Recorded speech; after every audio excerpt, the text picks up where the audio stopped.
今でっかい作品のスプレーがけをしようと思って、画面保護用のスプレーがけをしようと思ってお風呂場に連れてきたんだけどなんかおもろっていう図。バカデカピザ屋さん。設営当日になりまして、実はマジで書き終わらなくて、これ徹夜明けです。なんでって感じ。やっぱりね、初めての自作キャンバスと大型作品作りの初めて尽くしで、想像以上に時間かかっちゃったなっていう。まあ何事も経験なんで経験できてよかったんですけど、ちょっとこっからケツがちょっと、ケツ失礼しますって感じで、ついに設営が始まったんだけど、このワイヤーで吊るすタイプのギャラリーでね、脚立に挑戦したんだけどさ、脚立怖すぎてビビり散らかしたんだがって感じで、こんな恐る降りたりしております。人にケツは向けるなってバレエの先生に習ったんだけども、ケツずっと向けまくりで申し訳ないそれで私は田舎の方に住んでるので、今回アズーに車出してもらって搬入したんだけども、もう本当に人の助けあってこそ参加できたなと思って、もう全人類に感謝でした。アズーさんが ISTJ っぷりを遺憾なく発揮しており、私はもう指示に従うのみでした大丈夫そうって感じ。いや、でも本当に助かったね、マジで。今回の展示に向けて新しくちょっと違うシリーズを書いてみようかなと思って、このネイルシリーズを書いて、でも改めて、やっぱり青い女の子描くのが一番楽しいなって思って、いろいろ迷ってたこともあったんだけど、もうちょっと青い女の子と向き合っていこうかなって、自分のこの後の作品作りにもすごく活かされた。私は特に人目をめちゃくちゃ気にしてしまうので、もうちょっとこういう絵の活動している以上、もう俺についてこいみたいな、そういう姿勢、ぶれない姿勢ってマジで大事だなってちょっと改めて思いました。もう俺こういうの描いてっから、これ好きなやつだけ来いみたいなそういう強い姿勢をもうちょっと持つ練習にもなるなと思って。こんな風に無事設営することができて、やっぱり大きい女の子のインパクト半端なくて、書いてよかったって、挑戦してよかったって思いました。本当にもう関わってくださった方々に本当に感謝です。見てくださった方々も。ギャラリーの入り口にでっかいポスターがあって、すごく着いた瞬間、うわーすごいって、自分の絵がでけーってなりましたグッズとフリーステッカーと名刺もこんな風に置かせてもろて、好評ですごく嬉しかったです。在廊中はこんな風にギャラリー内をうろついて見に来てくださった方とお話しするっていう流れでした。髪の毛切ってるわ。展示のテーマが桜だったから、それに合わせてピンクの服を着ていった私です。展示無事に終わりました。髪の毛ようやく切れました。気合い入れて撮影しようと思って、久しぶりに撮ってるからさ、前髪キープマスカラみたいなやつでぴっちりしすぎちゃった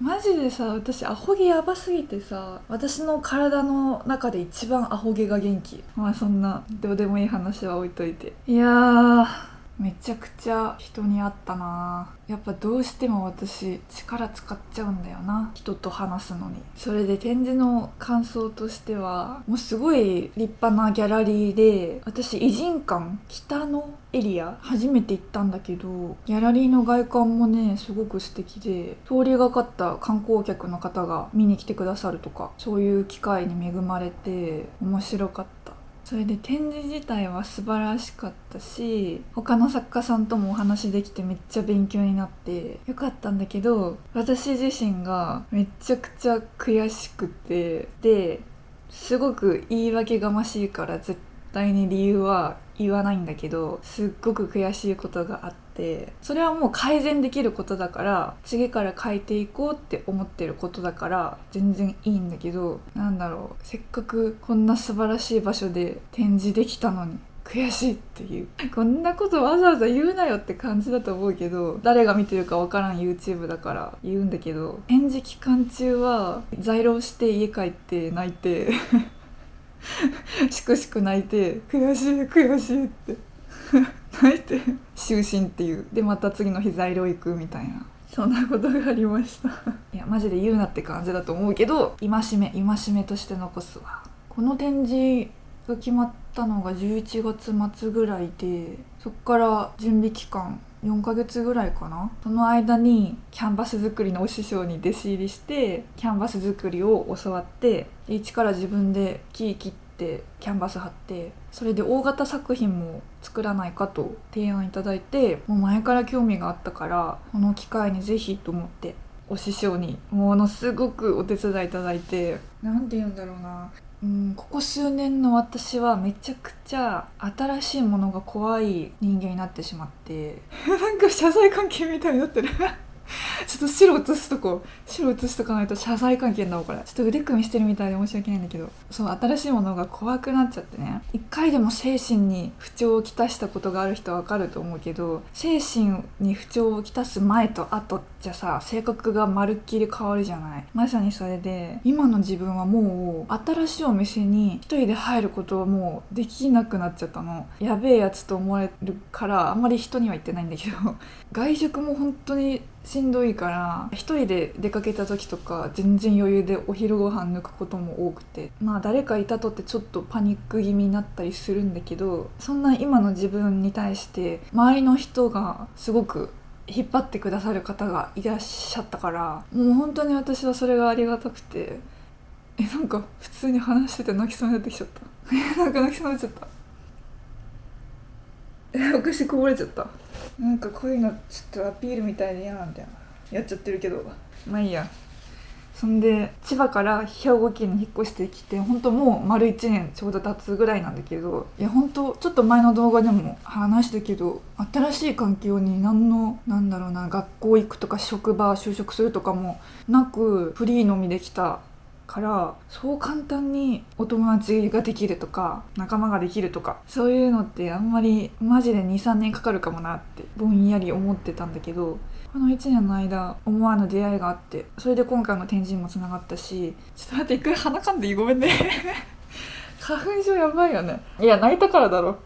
私はもう正直人の目とかが怖すぎて、絵を見ていただいてもっともっと知ってもらって広まっていかなきゃと活動してる以上思うんだけど、それとは別に自分の感情精神面が追いついてなくて、活動を頑張らなきゃいけない気持ちと自分の体調面が合致しないのが結構ストレス、悩みで、それが割と活動に支障をきたしてるから、どうにかしなきゃなって最近思ってます。それも結局やってみないと一生改善はしないから、自分のそのパニックが起きそうだっていう気持ちを押し殺して耐えつつ活動してるんだけど、自分の絵のためには絶対にそうしなきゃいけない。見てもらわないと何にも始まらないから、逆に絵があったおかげで人前に立つとかができてるからよかったなとは思うの。だからこそ今回みたいに外に引っ張り出してくださる方々がいて、本当に私は助かりました。こんなメンタルだから少しでも気にかけてくれる方とか本当にありがたいね。何の話をしたかったんだろう、ちょっと抽象的すぎるって。私一応この YouTube おしゃべりの練習をしようと思って始めたんだけど、今回いろいろ人と話してみてうすうす気づいてはいたけど、特にコミュニケーション能力が上がるとかはなかった。そりゃそうだよね。ただ一人しゃべりと動画編集ができるようになった陰キャが爆誕しただけだった